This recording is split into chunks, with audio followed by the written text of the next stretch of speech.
प्रिया बेटा, मैं अपने काम पर जा रहा हूँ। तुम अपना अच्छी तरह ख्याल रखना और याद रखना मेरी गैर मौजूदगी में किसी भी गैर आदमी के लिए दरवाजा मत खोलना। जी अब्बू, आप बिल्कुल फिक्र न करें। आप भी अपना ख्याल रखिएगा, आराम से जाइएगा। मैं अल्लाह ताला से दुआ करूंगी कि आज आपके सारे फल बिक जाएं, ताकि आज हम दोनों खुशी से खाना खा सकें।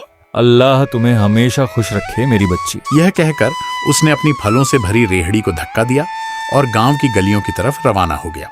यह है राजू, जो एक छोटे से गांव में रहता है। राजू एक मेहनती और ईमानदार फल फरोश है। उसकी पूरी दुनिया उसकी इकलौती बेटी प्रिया है। कई साल पहले उसकी बीवी इस दुनिया से रुखसत हो चुकी थी और अब वह अपनी बेटी की परवरिश अकेले ही कर रहा है। राजू हर सुबह अपनी रेहड़ी पर ताजे और बेहतरीन फल सजाकर गांव की गलियों और रास्तों पर निकल पड़ता है। वह कभी खराब फल नहीं बेचता, क्योंकि उसका मानना है कि ईमानदारी की कमाई में ही असली बरकत होती है। मगर किस्मत शायद उस पर मेहरबान नहीं है। वह हर रोज उम्मीद के साथ घर से निकलता है और शाम को मायूस होकर वापस लौट आता है। राजू अपनी रेहड़ी धीरे धीरे रास्ते पर चला रहा था और आवाज लगा रहा था, आ जाइए, ताजे आम, मीठे सेब, रसीले अंगूर और बेहतरीन केले, एक बार जरूर देख लीजिए। इतने में एक खातून उसके पास आई। भाई ये सेब कितने के हैं? बाजी 80 रुपए किलो हैं। 80 रुपए? बहुत महंगे हैं। 50 रुपए किलो लगा दो। बाजी, अगर मैं 50 रुपए में बेच दूं तो मेरे घर का खर्च कैसे चलेगा? ये फल बिल्कुल ताजे हैं, इसलिए इनकी यही कीमत है। नहीं भाई, इतने महंगे नहीं लेने। और आगे बढ़ गईं।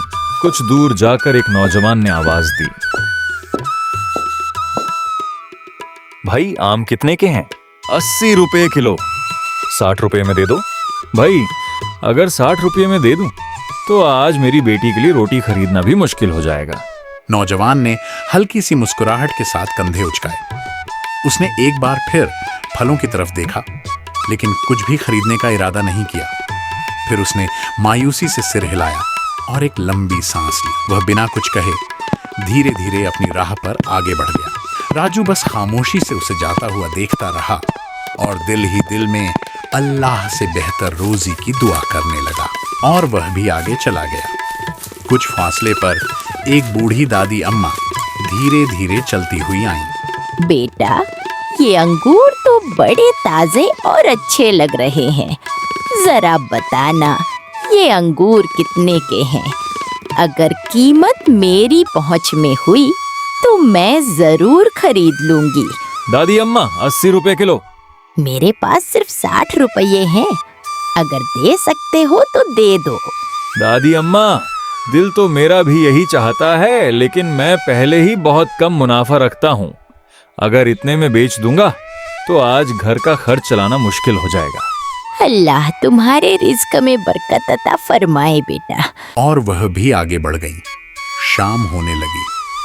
राजू ने अपनी रेहड़ी पर नजर डाली।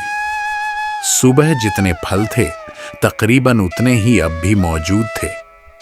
उसने आसमान की तरफ देखा और आहिस्ता से कहा, या अल्लाह, मैं न किसी को धोखा देता हूँ न झूठ बोलता हूँ, फिर भी मेरी आजमाइश कब खत्म होगी? यह कहते हुए वह खामोशी से अपनी रेहड़ी घर की तरफ ले चला।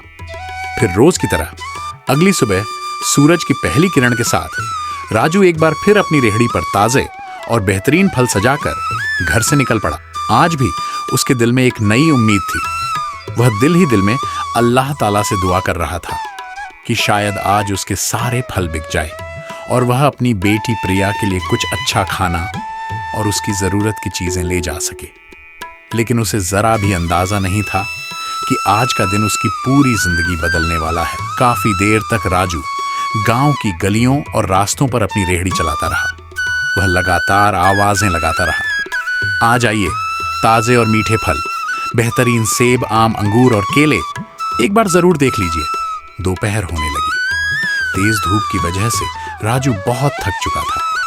इसी दौरान एक कमजोर और बूढ़ा फकीर धीरे धीरे चलता हुआ उसकी रेहड़ी के करीब आया।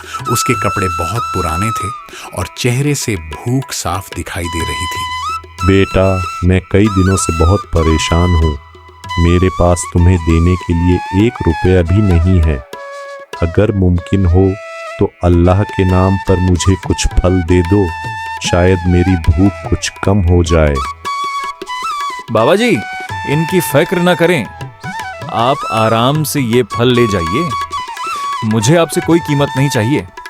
मुझे यकीन है कि जो अल्लाह की राह में देता है, अल्लाह उसे इससे कहीं ज्यादा अता फरमाता है। राजू की बात सुनकर फकीर कुछ लम्हों तक खामोश रहा। वह हैरानी से राजू को देखता रहा। शायद उसे यकीन नहीं आ रहा था कि आज के दौर में भी कोई शख्स बिना किसी लालच के एक अजनबी की मदद कर सकता है। राजू की नेकी, इखलास और हमदर्दी ने फकीर के दिल को छू लिया। बेटा, तुमने आज मेरा दिल जीत लिया है। तुम्हारी ये नेकी मैं कभी नहीं भूलूंगा। मेरे साथ मेरे घर चलो। मैं तुम्हें एक ऐसा राज बताना चाहता हूं जो आज तक मैंने किसी को नहीं बताया। मुझे यकीन है कि तुम ही उस अमानत के असली हकदार हो। बाबा जी, मुझे तो समझ नहीं आ रही कि आप क्या कहना चाहते हैं। मेरे जैसे गरीब आदमी के लिए आपके पास आखिर क्या हो सकता है। लेकिन अगर आप मुझे बुलाना चाहते हैं तो मैं जरूर आपके साथ चलूंगा। यह कहकर राजू ने अपनी रेहड़ी को सड़क के किनारे एक महफूज जगह पर खड़ा कर दिया। फिर वह फकीर के साथ धीरे धीरे चलने लगा। रास्ते भर राजू के जहन में एक ही सवाल घूम रहा था। आखिर वह कौन सा राज था जो एक फकीर बरसों से अपने सीने में छुपाए बैठा था। राजू खामोशी से फकीर के साथ चलता रहा। रास्ता धीरे धीरे गांव से दूर होता जा रहा था। चारों तरफ खामोशी थी। राजू के दिल में बेशुमार सवाल थे, मगर उसने मुनासिब नहीं समझा कि बार बार फकीर से कुछ पूछे। आखिरकार काफी देर चलने के बाद दोनों एक छोटे से पुराने मकान के सामने पहुंच गए। वह मकान देखने में बहुत सादा था। फकीर मुस्कुराया और राजू की तरफ देखने लगा। उसने धीरे से अपने घर की तरफ इशारा किया। फिर उसने बहुत इत्मीनान से बात शुरू की। बेटा, यही मेरा घर है, बाहर ही ठहरना। मैं अभी अंदर से एक चीज लेकर आता हूँ। मैंने बरसों से इस अमानत को संभाल कर रखा है। आज पहली बार मुझे लग रहा है कि इसका असली हकदार मुझे मिल गया है। बस कुछ लम्हे इंतजार करो, मैं अभी आया। यह कहकर फकीर धीरे धीरे घर के अंदर चला गया। राजू दरवाजे के बाहर खामोशी से खड़ा रहा। वह कभी घर की तरफ देखता, कभी आसमान की तरफ। उसके जहन में बस एक ही सवाल घूम रहा था कि आखिर ऐसी कौन सी अमानत है जिसका फकीर बार बार जिक्र कर रहा है। कुछ लम्हों बाद दरवाजा दोबारा खुला। फकीर के हाथ में एक पुराना मगर बेहद खूबसूरत चिराग था। चिराग पर वक़्त की गर्द जरूर जमी हुई थी, लेकिन उसकी चमक अब भी बाकी थी। फकीर ने दोनों हाथों से चिराग राजू की तरफ बढ़ाया। राजू हैरत से उस चिराग को देखने लगा। उसने धीरे से चिराग अपने हाथ में लिया। बेटा, ये कोई आम चिराग नहीं है। यह एक जादुई चिराग है जो कई सालों से मेरे पास महफूज है। मैंने इसे कभी अपनी जाती ख्वाहिशों के लिए इस्तेमाल नहीं किया, क्योंकि हर ताकत एक आजमाइश भी होती है। आज मैं ये चिराग तुम्हें दे रहा हूं क्योंकि तुम एक नेक, ईमानदार और रहमदिल इंसान हो। मुझे यकीन है कि तुम इसकी कद्र करोगे। बाबा जी, क्या वाकई ये जादुई चिराग है? मुझे तो यकीन ही नहीं आ रहा। आखिर आप मुझे जैसी कीमती चीज क्यों दे रहे हैं? मैं तो एक मामूली सा फल फरोश हूँ। क्या मैं वाकई इसके काबिल हूँ? बेटा, इंसान की असली कीमत उसकी दौलत से नहीं बल्कि उसके किरदार से होती है। मैंने आज तुम्हारे अंदर वो इखलास देखा है जो बहुत कम लोगों में होता है। इसीलिए मैं चाहता हूं कि यह चिराग अब तुम्हारे पास रहे। लेकिन याद रखना, इस चिराग के कुछ उसूल हैं। अगर तुमने इन उसूलों की खिलाफ वर्जी की तो सब कुछ हमेशा के लिए खत्म हो जाएगा। राजू ने फकीर की हर बात बड़े गौर से सुनी। उसने सिर हिलाकर उनकी हर बात समझी। फिर उसने अदब से एक और सवाल पूछा। बाबा जी, मुझे इसके तमाम उसूल बता दीजिए। मैं वादा करता हूँ कि आपकी हर बात पर अमल करूंगा। मैं कोई ऐसी गलती नहीं करना चाहता जिससे यह नेमत मुझसे छिन जाए। बराए मेहरबानी मुझे सब कुछ तफसील से बता दीजिए। पहली बात, इस चिराग को सिर्फ रात के वक्त इस्तेमाल करना। दिन के वक्त इसे कभी इस्तेमाल मत करना, वरना इसकी सारी जादुई ताकत हमेशा के लिए खत्म हो जाएगी। दूसरी बात, इस चिराग को किसी भी शख्स को मत दिखाना। और तीसरी और सबसे अहम बात, कभी लालच मत करना। अगर तुमने जरूरत से ज्यादा मांगा तो यह चिराग हमेशा के लिए तुमसे वापस ले लिया जाएगा। राजू ने फकीर की हर बात बड़े ध्यान से सुनी। उसने एहतराम के साथ फकीर का शुक्रिया अदा किया और वापस अपने घर की तरफ रवाना हो गया। रास्ते भर उसके जहन में बस एक ही सवाल घूमता रहा, आखिर इस चिराग में ऐसा कौन सा राज छुपा है? क्या वाकई ये मेरी किस्मत बदल देगा, या यह भी मेरी जिंदगी का एक और इम्तिहान है? इतना सब कुछ सोचते सोचते आखिरकार राजू अपने घर पहुंच गया। रात होने लगी थी और गांव में धीरे धीरे अंधेरा फैल रहा था। जैसे ही राजू घर के अंदर दाखिल हुआ, उसने देखा कि प्रिया बेचैनी से उसका इंतजार कर रही थी। अब्बू, ये आपके हाथ में क्या है? आप ये चिराग कहाँ से लाए हैं? ये तो बहुत अजीब और पुराना लग रहा है। बेटी, आज मेरे साथ एक बहुत अजीब वाकया पेश आया है। रास्ते में एक बूढ़ा फकीर मेरे पास आया था। उसके पास खाने के लिए कुछ नहीं था, तो मैंने अल्लाह की रजा के लिए उसे बिना पैसों के फल दे दिए। मेरी इस छोटी सी नेकी से वह बहुत खुश हुआ और मुझे अपने घर ले गया। वहीं उसने मुझे यह चिराग दिया और कहा कि यह कोई आम चिराग नहीं बल्कि एक जादुई चिराग है। प्रिया यह सब सुनकर हैरान रह गई। वह समझ नहीं पा रही थी कि इस बात पर यकीन करे या ना करे, लेकिन वह जानती थी कि उसके अब्बू कभी झूठ नहीं बोलते। अब्बू, अगर ये वाकई जादुई चिराग है तो क्या हमारी सारी परेशानियां खत्म हो जाएंगी? क्या अब हमें कभी भूखा नहीं सोना पड़ेगा? क्या आपको रोज रोज इतनी मेहनत नहीं करनी पड़ेगी? मुझे तो अभी भी यकीन नहीं आ रहा कि यह सब हकीकत है। बेटी, एक बात मैं तुम्हें बताना भूल गया था।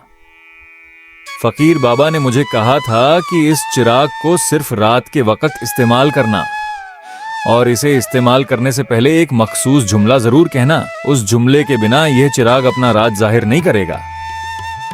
इसलिए हमें फकीर की हर बात पर अमल करना होगा। अब्बू, फिर देर किस बात की है? अब तो रात भी हो चुकी है। मुझे लगता है हमें अल्लाह का नाम लेकर इसे इस्तेमाल करना चाहिए। अगर इसमें वाकई कोई राज है तो वह आज हमारे सामने आ जाएगा। राजू ने धीरे से चिराग को अपने सामने रख दिया। कमरे में मुकम्मल खामोशी छा गई। राजू ने अपनी आंखें बंद की, एक गहरी सांस ली और फकीर का बताया हुआ जुमला पढ़ना शुरू किया। ऐ जादुई चिराग, अगर तेरे अंदर कोई राज पोशीदा है तो अल्लाह के हुक्म से मेरे सामने जाहिर हो जा। मैं तुझे किसी बुराई के लिए नहीं बल्कि अपनी जायज जरूरत के लिए पुकार रहा हूँ। अगर मुझे तेरा हक्का दिया गया है तो मेरे सामने आ जा। जैसे ही राजू ने आखिरी अल्फाज अदा किए, चिराग अचानक तेजी से चमकने लगा। कमरे की दीवारें नीली रोशनी से जगमगा उठी। हवा पहले से कहीं ज्यादा तेज चलने लगी। प्रिया घबराकर अपने अब्बू के करीब आ गई। दोनों हैरानी से चिराग को देख रहे थे। अचानक चिराग से गाढ़ा धुआं निकलना शुरू हुआ। वह धुआं धीरे धीरे पूरे कमरे में फैल गया और चंद ही लम्हों बाद उस धुएं के दरमियान एक बहुत बड़ा साया नमूदार होने लगा। अस्सलामु अलैकुम, मेरे आका, आपने मुझे पुकारा और मैं आपके हुक्म पर हाजिर हो गया हूँ। मैं इस जादुई चिराग का मुहाफिज और खादिम हूँ। जब तक ये चिराग आपके पास है, मैं आपके हर जायज हुक्म की तामील करूंगा। फरमाइए मेरे आका, आपकी पहली ख्वाहिश क्या है? अब्बू, क्या हम ख्वाब देख रहे हैं? ये वाकई हमारे सामने खड़ा है। मुझे तो अपनी आंखों पर यकीन ही नहीं आ रहा। फकीर बाबा ने जो कुछ कहा था वह सब सच निकला। है चिराग के मुहाफिज, मैं ना सोने के महल मांगता हूँ ना खजाने। मेरी पहली ख्वाहिश सिर्फ इतनी है कि कल मेरे सारे फल बिक जाएं। मैं चाहता हूँ कि अपनी मेहनत की कमाई से अपनी बेटी प्रिया को अच्छी तालीम दिला सकूं। बस मेरी यही पहली ख्वाहिश है। मेरे आका, आपने अपनी पहली ख्वाहिश में दौलत नहीं बल्कि मेहनत का रास्ता चुना है, इसीलिए आपकी ये ख्वाहिश कबूल की जाती है। कल सूरज तुल्लू होने के बाद आपके तमाम फल फरोख्त हो जाएंगे, लेकिन याद रखिए यह सिर्फ आगाज है। अगर कभी आपके दिल में लालच ने जगह बना ली तो ये चिराग, इसकी सारी ताकत और मैं हमेशा के लिए आपसे जुदा हो जाएंगे। यह कहते ही जिन दोबारा नीली रोशनी में तब्दील होने लगा। चंद लम्हों बाद वह फिर धुएं में बदल गया और फिर धीरे धीरे वापस चिराग के अंदर समा गया। कमरे में दोबारा खामोशी छा गई। राजू और प्रिया दोनों के दिल में खुशी भी थी और आने वाले कल का बेहद इंतजार भी। रात गुजरते देर न लगी। राजू और प्रिया के दिलों में एक नई उम्मीद जाग चुकी थी। आखिरकार सुबह की पहली किरण नमूदार हुई। परिंदों की चहचहाहट से पूरा गांव गूंज उठा। राजू मुस्कुराते हुए घर से बाहर निकला। उसने अपनी रेहड़ी पर ताजे फल तरतीब से सजा दिए। फिर उसने आसमान की तरफ देखा, दोनों हाथ दुआ के लिए उठाए और निहायत आजीजी से कहने लगा, या अल्लाह, तू ही मेरा सबसे बड़ा सहारा है। मैंने हमेशा हलाल रोजी कमाने की कोशिश की है, कभी किसी को धोखा नहीं दिया। अगर आज मेरे हक में बेहतरी है तो मेरे रिज्क में बरकत अता फरमा। मेरे फल फरोख्त हो जाए ताकि मैं अपनी बेटी की जरूरतें पूरी कर सकूं। मुझे हमेशा ईमानदारी और सच्चाई के रास्ते पर कायम रखना और मेरे दिल में कभी लालच पैदा ना होने देना मेरे मालिक। दुआ मुकम्मल करने के बाद राजू ने अपनी रेहड़ी को धीरे धीरे आगे बढ़ाना शुरू किया। उसके चेहरे पर उम्मीद भी थी और दिल में हल्की सी बेचैनी भी। रास्ते भर उसे जिन की बात बार बार याद आ रही थी। कल सूरज तुल्लू होने के बाद आपके तमाम फल फरोख्त हो जाएंगे। वह दिल ही दिल में सोच रहा था, क्या वाकई आज ऐसा होगा या शायद मैंने सब कुछ ख्वाब में देखा था? नहीं, वह सब हकीकत थी। राजू मुसलसल आवाजें लगाता रहा। कुछ लोग उसकी रेहड़ी के पास से गुजरे मगर बिना रुके आगे बढ़ गए। राजू ने हिम्मत नहीं हारी। वह पहले की तरह मुस्कुराता रहा और लोगों को मोहब्बत से बुलाता रहा। चंद ही लम्हों बाद एक शख्स दूर से उसकी तरफ आता दिखाई दिया। राजू ने दिल ही दिल में सोचा, मेरे मालिक, आज मेरी इज्जत रख लेना। अगर यह खरीद लेगा तो मेरे दिल को भी हौसला मिल जाएगा। वह शख्स धीरे धीरे चलता हुआ राजू की रेहड़ी के करीब आकर रुक गया। उसने रेहड़ी पर रखे हुए फलों को गौर से देखा। हर फल बिल्कुल ताजा और चमकदार था।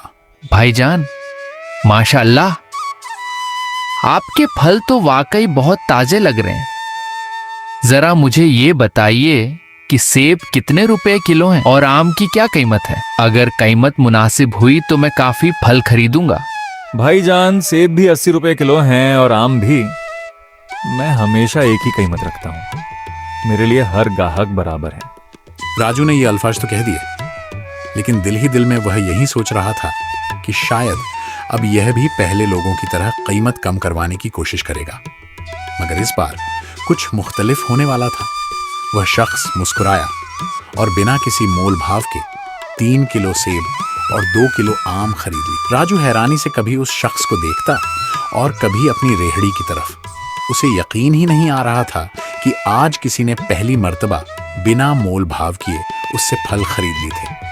राजू अभी अपनी हैरानी से बाहर भी नहीं आया था कि एक और खातून अपनी छोटी सी बेटी के साथ उसकी रेहड़ी के करीब आकर रुक गई। उन्होंने एक नजर फलों पर डाली और फिर मुस्कुराते हुए राजू से बात करने लगी। भाई, माशाल्लाह, आपके फल तो बहुत ताजे और साफ सुथरे लग रहे हैं। आजकल ऐसे अच्छे फल आसानी से नहीं मिलते। मुझे 2 किलो अंगूर, 1 किलो केले और 2 किलो आम दे दीजिए। मेरे घर मेहमान आने वाले हैं, इसलिए अच्छे फल ही चाहिए थे। राजू ने एहतियात से तमाम फल तोले और खातून के हवाले कर दिए। खातून खुशी खुशी फल लेकर वापस चली गई। अभी वह चंद कदम ही आगे बढ़ी थी कि एक और गाहक रेहड़ी के पास आ खड़ा हुआ। फिर दूसरा आया, फिर तीसरा, और फिर देखते ही देखते राजू की रेहड़ी के गिर्द लोगों का एक हुजूम जमा हो गया। हर कोई उसी से फल खरीदना चाह रहा था। भाई, मुझे भी 1 किलो सेब दे दीजिए। मैंने सुना है आपके फल बहुत मीठे होते हैं। मेरे लिए 2 किलो आम तोल दीजिए और 1 दर्जन केले भी दे दीजिए। आज पहली बार आपसे खरीद रहा हूँ। उम्मीद है आइंदा भी आप ही से खरीदारी करूंगा। भाईजान, मेरे लिए भी अंगूर रख दीजिए। अगर खत्म हो गए तो मुझे बहुत अफसोस होगा। आपके फल वाकई सबसे मुख्तलिफ नजर आ रहे हैं। राजू एक के बाद एक गाहक को फल तोलता जा रहा था। उसके हाथ मुसलसल काम कर रहे थे। उसे सांस लेने की भी फुर्सत नहीं मिल रही थी। लेकिन आज उसे जरा भी थकान महसूस नहीं हो रही थी। उसके चेहरे पर खुशी साफ झलक रही थी। काफी देर बाद जब आखिरी गाहक भी फल लेकर चला गया, राजू ने अपनी रेहड़ी की तरफ देखा। वह चंद लम्हों के लिए बिल्कुल खामोश रह गया। उसकी आंखें खुशी से भर आईं। आज उसकी रेहड़ी मुकम्मल खाली हो चुकी थी। एक भी फल बाकी नहीं बचा था। राजू अपनी खाली रेहड़ी आहिस्ता आहिस्ता घर की तरफ ले जा रहा था। उसके चेहरे पर खुशी तो थी, मगर दिल में एक अजीब सी बेचैनी भी जन्म ले चुकी थी। रास्ते भर वो खामोश रहा, लेकिन उसके जहन में एक ही सवाल बार बार गर्दिश कर रहा था। आज रात क्या मुझे जिनसे अपनी दूसरी ख्वाहिश मांगनी चाहिए? अगले ही लम्हे उसने खुद ही इस ख्याल को झटक दिया। अगर ये सब किसी आजमाइश का हिस्सा हुआ तो अगर मैंने जल्दबाजी में कोई ऐसी ख्वाहिश मांग ली जिस पर बाद में मुझे हमेशा के लिए पछताना पड़े तो? राजू इन्हीं सवालों में गुम आहिस्ता आहिस्ता अपने घर की तरफ बढ़ता रहा और उसे जरा भी अंदाजा न था कि आने वाली रात इसकी जिंदगी का सबसे बड़ा फैसला और सबसे खतरनाक इम्तिहान अपने साथ लेकर आने वाली है।